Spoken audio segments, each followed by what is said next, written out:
The Stoics have known this forever. The consequences of immediate gratification cost you financially, but long-term vision pays.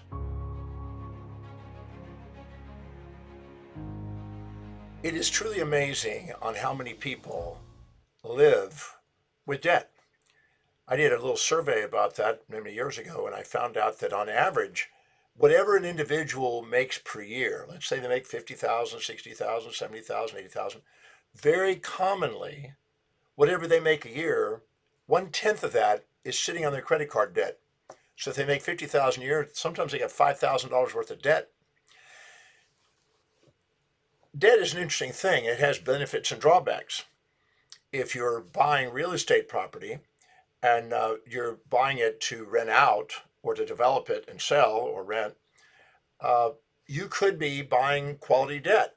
It means as long as you're buying something that is able to go up in value to pay for the debt, then you're getting a positive cash flow out of the debt. And so now you're using other people's money to help you make money. But some people go out and buy things that are consumables that depreciate in value with borrowing money, like a credit card, and they end up getting themselves further in a hole and they get themselves in debt. And it's all based on your hierarchy of values. The hierarchy of your values dictates how you manage your money, and your financial destiny is based on that. So if you have a high value on wealth building, you will probably buy things that go up in value. If you have a low value on wealth building, you will probably buy things that go down in value. It's simple as that.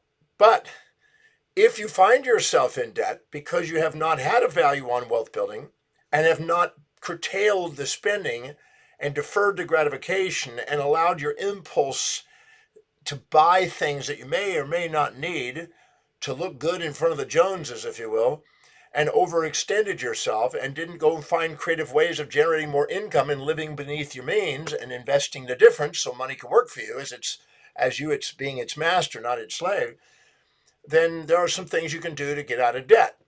So if you got something to write with and write on, I'll outline a few things that'll be helpful to you. And I think most people have had at least some period of their life where they've had a bit of debt. Very few people go through life without it. And very few people actually become financially independent, less than 1%. So what I'm about to say will be helpful.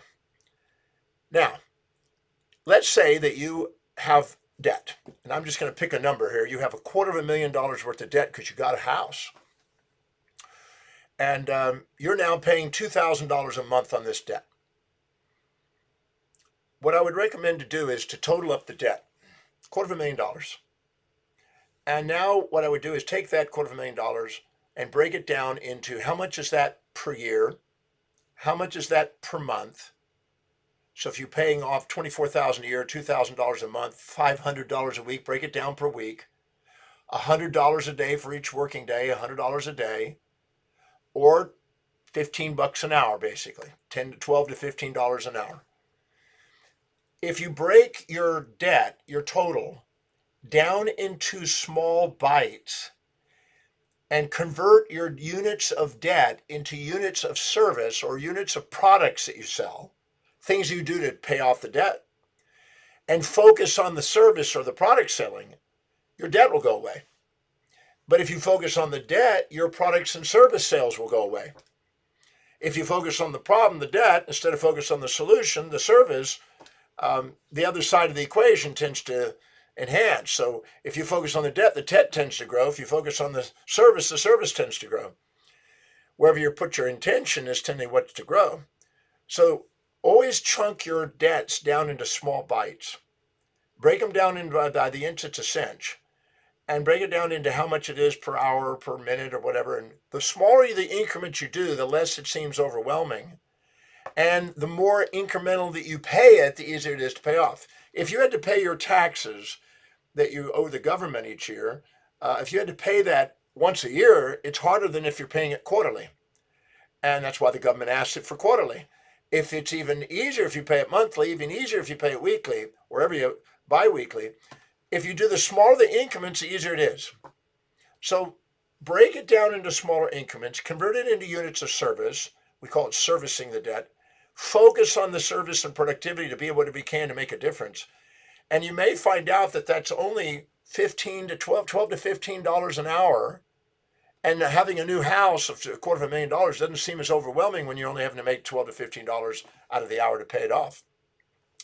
Now, when you're paying off debt, if you're resenting the debt, it's hard to pay.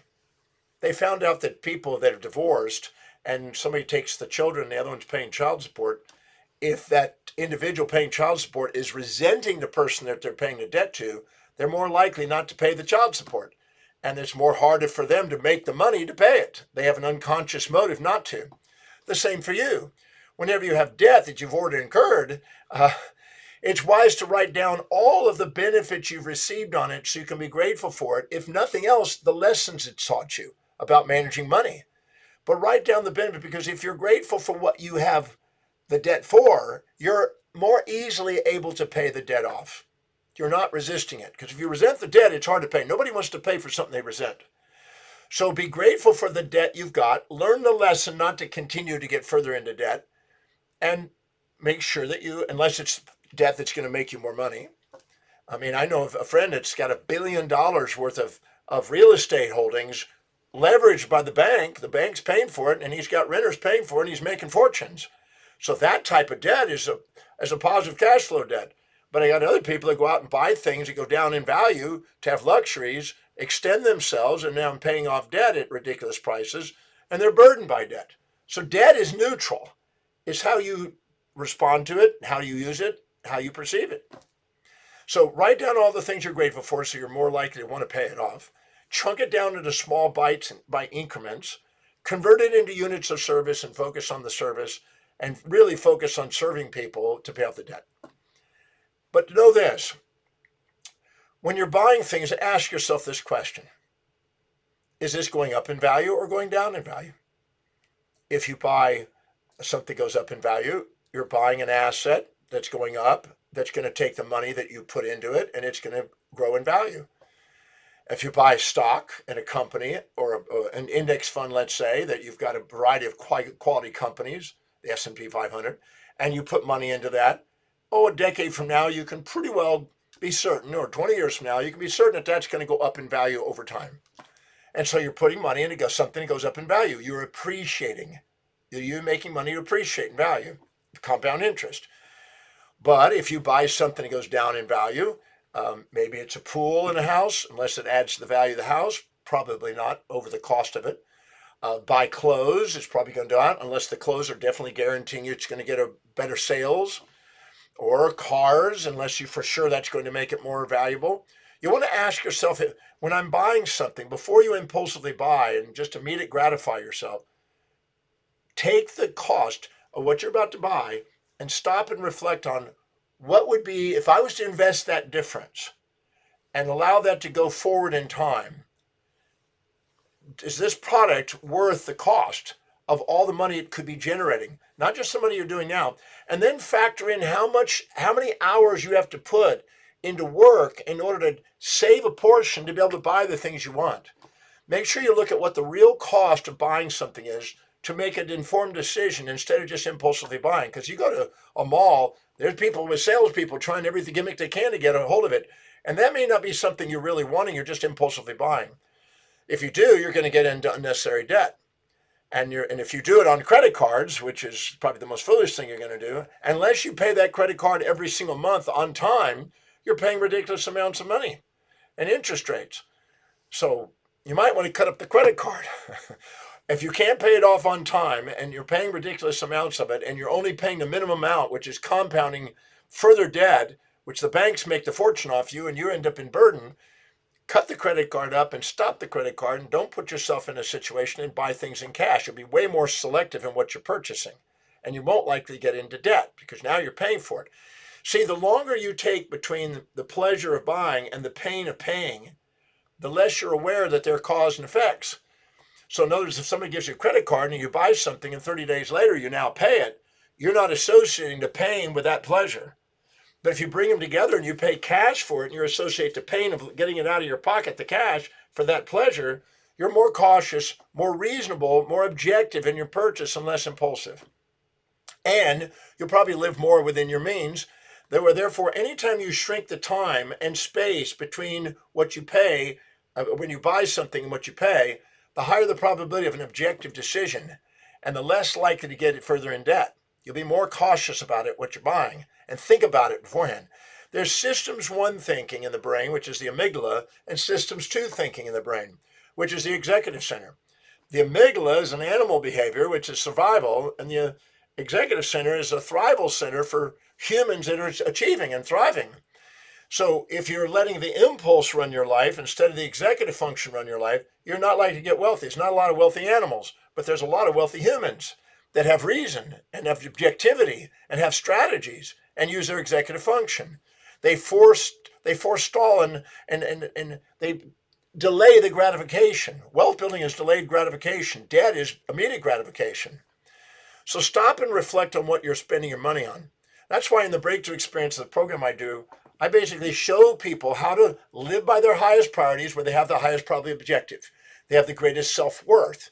They don't value things outside them more than they value themselves. They appreciate them, and they're more selective in when they purchase. They have a lower probability of getting in debt.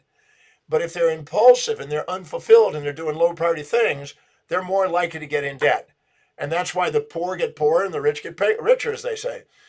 But the question is, are you living by priority? In the Breakthrough Experience, I'm showing people how to determine their values, how to prioritize their life, how to increase the probability of self-worth, how to have self-governance, how to defer gratification, have longer space and time horizons, so they're less likely to get in debt and definitely going to get out of debt. But if a person is not fulfilled and inspired by what they do, they've got a lot of judgment, which leaves them empty. As a result of it, they compensate for that by buying things to try to make them feel full. And it's transient at best. You buy something and then you forget about it. A week later, it doesn't give you any feeling. And so there's a difference between having meaning in life and doing something that's a value that makes a difference in people's lives, that serves people, you get compensated for, that produces income, and spending and getting retail therapy and immediate gratification that eventually is short-lived. And that this is the Stoics have known this forever. The consequences of immediate gratification cost you financially, but long-term vision pays. So stop and reflect and ask yourself, is this really priority? When I go shop, if I shop, you rarely are going to find a salesperson getting me to buy something. I go in there with one clear intention. I know what I'm wanting. If I find it there, I'll buy it. If I don't buy it. I walk away. So prioritize what you're spending your money on. Prioritize what you're going to buy. Make sure it's something that goes up in value. Make sure that if you get in debt, it's going to be something that's going to produce more than its cost. Otherwise, you're burdening your life. And the more you do, the less probable you'll have financial freedom and independence in your life. And then stop and reflect about and chunk down all the things you got a debt on and be able to say no. And don't let the comparison of other people, because you get more subjectively biased in your interpretation and more impulsive when you compare your life to other people instead of comparing your own daily actions to your own highest value.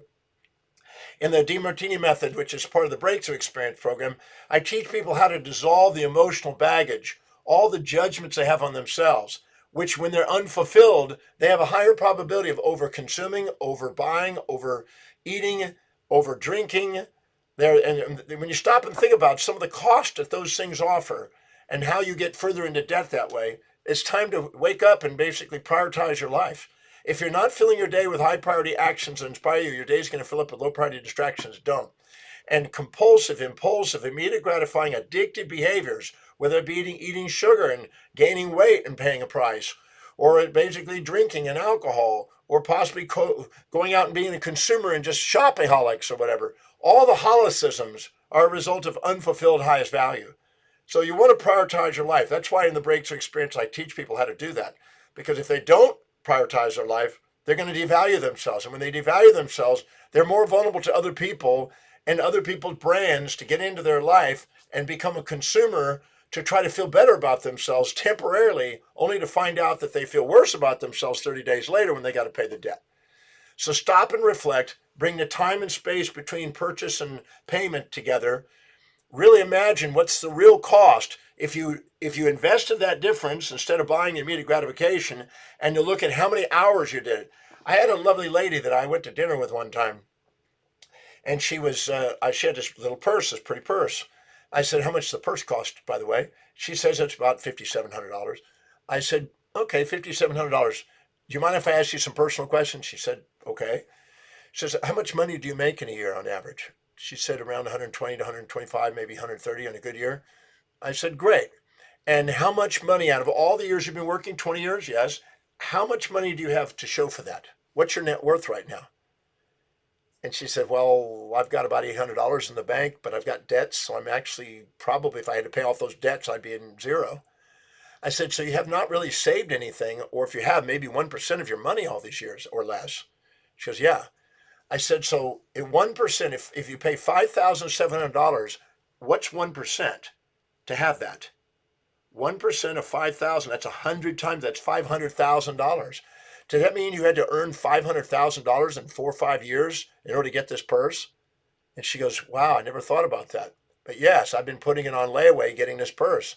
I said, so you're never having money working for you? You're always working for money all your life just to buy a purse? That's a very depreciable thing. She says, well, yeah, but she says, I think it's going to help me get a wealthy man. I said, well, that's fine if that's going to do it. Has it succeeded in 20 years? She goes, not yet. And I said, okay, you might want to go in. If you were to put that $5,000 in there or $6,000 with all the cost and the interest rates on there and invested that each year or every few years when you're buying a purse, you might consider that you might become the wealthy person, and that increases the probability of getting a wealthy guy. A wealthy guy understands money and is not likely to buy something that's going to cost. He's want to buy something that goes up in value. And so I made her stop and reflect on it. And then a couple of weeks later, she sent me a little email, a brief one, basically says, I've opened up a savings program and I've stopped and I've reflected and I'm looking at the cost of what it's paying me and how much I had to do in order to buy that before I buy. And I thought about that and I realized, what am I doing that for? Am I trying to impress somebody? And if so, am I actually getting myself in debt impressing people? Made her stop and reflect. It got to her and she decided to do a savings program and really start letting her money work for her. She realized that if she was to do this another 10 or 20 years and she didn't run into the guy, she'd be in deep poop, as they say. So she stopped and reflected on that. And then I told her that if you have more assets, you're more valuable to a guy. A guy is not necessarily interested in somebody that's going to be a cost. It's interested in somebody that's going to be respectfully manage your money with them. So you stop and reflect on that and use your money wisely. If you work hard for your money, wiser to go and see how you can earn more income, try to live beneath live beneath the cost, try to save and invest the difference so you get ahead financially so your money is starting to work for you as you're the master and not the slave of it, instead of it, it's working for you instead of you working for it all your life. But if you get and find yourself in debt, just break it down into small bites. Be grateful for what you learned from it and what you did get from it. Stop and reflect. Is this really the wisest purchase? Is it really producing? Don't lie to yourself. Don't let impulse buying decide. Really look at the outcome. Be honest with your outcome. If it's producing something that's advancing your life, bringing true fulfillment, not just immediate gratification and social, prestige in a minute, with further debts and anxieties and fears and sleepless nights, then great. But be honest with yourself. If you're not honest with yourself, you're probably going to be an impulsive following the herd. And you got to realize most people, 99% of the population, does not have financial independence. There's less than 1% that become the Nobel Prize winners, 1% that become the financial independenters. It's less than 1% that actually become the great leaders in field. Stop and reflect. Where do you want to play in the game of life? It's up to you. There's no rules. There's no one's going to make you right or wrong if you do or don't. But don't bitch about the debt and the burden of the debt if you keep putting yourself into it. If you're not living beneath your means and going and figuring out a way to producing more and serving more and making a difference in people's lives more and meeting demands and filling that, which is more fulfilling than buying something, I promise you, then you're probably going to end up having immediate gratification, fill up a house. And by the way, 1/4 of a house, between 1/5 and 1/4 of a house is just storage of stuff that goes down in value. So let's just take that second. Imagine you buy a house that's $250,000 or $500,000. Let's say $500,000. That's pretty standard today. A $500,000 house or $250,000 house. A quarter of that is space that you're putting depreciables in. So that means you're paying, if let's say you pay $400,000 for the house, split the difference, $400,000, a quarter of that is $100,000. $100,000 plus the mortgage That's $300,000 you paid to store stuff that was going down in value. Think about that. Clothes that you don't wear that just fill up a closet, and garage that once you parked your car in, but after a while you can't because you got so much stuff in it. Pantries and storage areas that just fills up with stuff, all of which sits there and doesn't get used, could be sold probably. This depreciating value. And you're paying a mortgage on things that are appreciating, wondering why you're having struggles financially. Stop and reflect and really do an honest evaluation of how do you spend your money. The hierarchy of your values dictates your destiny, dictates your financial destiny. If you don't have a value in wealth building, you probably won't. If you do have a value in wealth building, you'll probably selectively buy things that go up in value, not down in value. I promise you that's worth reflecting on, because don't bitch about other people getting you in debt and everything else. It's not that. Or the cost of living. It's a cost of your choosing to live. There's a difference. And yes, there's inflation. And yes, there's things that definitely make it challenging for many people. But the people that know how to manage their money always take whatever's happening in their environment and using it to their advantage. And they reflect and stop and think, is this an asset or a liability? Most people don't know the difference. They just go and buy something. Is this going to make you go up in value and your life up in value and your wealth up in value? Great. Then invest in it. If it doesn't, stop and reflect. Is this really that important? Is this long-term cost worth this effect? So I just want to take a few moments with you today and just talk about how to get out of debt and how to not get in debt. Both of them are useful, I think, and just make you stop and reflect and think about that today, because, it's your life. And money is a pretty important aspect of life. You don't get much done without spending money to do it. You want an education, it takes money. You want to go out and dinner, it takes money. You want to go have a house, it takes money. You want to transport, it takes money. So the way you manage money is stopping and reflecting and looking at that. And the way you manage it is important. So pay attention to what you're spending your money on. Do a real inventory, do a real budget, find out what's really true, what's really important, and give yourself permission to live wisely, not impulsively. And don't worry about other people's opinion about you, because the ones that actually are wisely and simply and moderately living and investing the difference, eventually they have a crescendoed life and everybody else then looks up to them for their life. But if not, you'd be surprised how many people in society that have a big house and lots of cars and all that, but they're in debt. I had a guy he made $6.29 million in a year, and he was a doctor. And he asked me to consult for him. And I did a consultation with him. And he said, I'm in debt. I got to borrow money to pay taxes. And, I'm strapped. And I said, you've got $6.29 million and you can't afford it? And he says, yeah, I've got this big house. I got this boat. I got this. I got that. I got this. I got parties. I got art. I got this. I said, you have a value not on wealth building. You have a value on spending money on consumables that go down in value. So he's in debt. But what was interesting is he had a lady that was working in his office that was only making $24,000 a year as a little assistant. And then she was saving 20%, $400 a month out of her check. Now that's the difference. It's not it's not how much money you make, it's how you manage what you make, and the hierarchy of your values dictates how you manage it. So stop and reflect, and don't let the outside world influence you. Let a wise decision about how you're managing money run your life. Because if not, you're going to basically be bitching about your credit card bills and your debts and be burdened by that, and it's totally unnecessary. So break it down, chunk it down, turn it into service, focus on service, be grateful for that, the lesson it's given you, then make a decision between what's priority and what's not, and make sure you get quality debt, not debt that puts you further in the hole. Anyway, that's my message for the day, and make it to the breakthrough experience. In the breakthrough experience, I'm certain that if you go through the Demartini method and do the method on yourself and start to have a higher self-worth, you will manage money more wisely. You will also decrease the probability of having all the emotional burdens that come with the debt and allow you to manage your life more efficiently. Because a managed mind, a wise mind makes a wise life. So look forward to seeing you there, and I'll see you next week at this next little presentation, and have a fantastic time resolving your debt and wisely managing your money.